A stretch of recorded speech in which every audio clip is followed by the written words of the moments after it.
Hello friends, welcome to Madurai அரசுவை சமையல். இன்றைக்கி கிறிஸ்பியான சாஃப்டான பொட்டேட்டோ ஃப்ரெஞ்ச் ஃப்ரை எப்படி செய்கிறதுன்னு பார்க்கலாம். கடையில் கொடுக்குற மாதிரியே நீங்களும் இதை வீட்டில் செய்யலாம். இது எப்படி செய்கிறதுன்னு பார்க்கலாம். உங்களுக்கு வேணுங்கிற அளவு உருளைக்கிழங்கு எடுத்துகிட்டு அதை இந்த மாதிரி தோல் சீவி வச்சுக்கோங்க. இந்த 2 கார்னரையும் நம்ம கட் பண்ணி எடுத்துருவோம். எதுக்காகனா அப்போ தான் சமமான அளவில் நம்மளுக்கு பொட்டேட்டோ கட் பண்ணும்போது அந்த சைஸ் கிடைக்கும். ரொம்பவும் மெல்லிஸாக கட் பண்ணிடாமல் ஈவனாக ஒரே அளவில் கட் பண்ணும்போது பார்க்கவும் அழகாக இருக்கும். அது ஒரே மாதிரி வேகும்.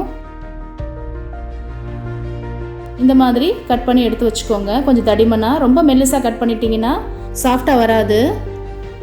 இப்போது நம்ம எல்லா உருளைக்களையும் கட் பண்ணி எடுத்தாச்சு. இப்போ இதில் தண்ணி ஊற்றி நம்ம அப்படியே 10 நிமிஷம் வச்சுருக்கலாம். எதுக்காகனா அதோட ஸ்டார்ச் தன்மை, அதாவது அதோட மாவு தன்மை போகிறதுக்காண்டி நம்ம இதை அப்படியே வச்சுருக்கணும் 10 நிமிஷம்.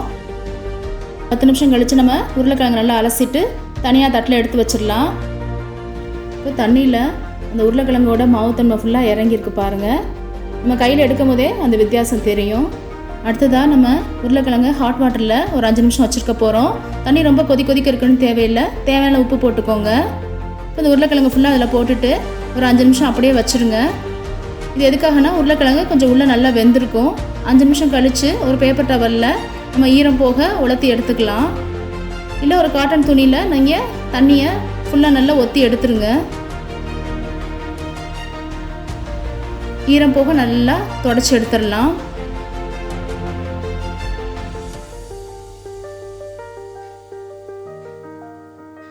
இப்போ அடுப்பில் ஒரு வடைச்சட்டியை வச்சு தேவையான அளவு எண்ணெய் ஊற்றிக்கலாம்.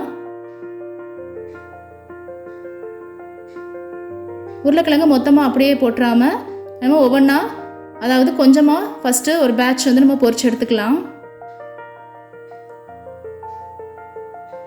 இப்போ வெளியே கிறிஸ்பியாகவும் உள்ளே நல்லா சாஃப்டாகவும் இருக்கும். நல்லா கடையில் தர மாதிரியே இருக்கும். இப்போ நல்லா வெந்துருச்சு. இந்த சமயத்தில் எடுத்துருங்க. இப்போ நம்ம தேவையான அளவு உப்பு போட்டுக்கலாம். பெப்பர் வேணாலும் நீங்கள் பெப்பர் போட்டுட்டு அதை நல்லா அப்படி குலுக்கி விட்டுருங்க.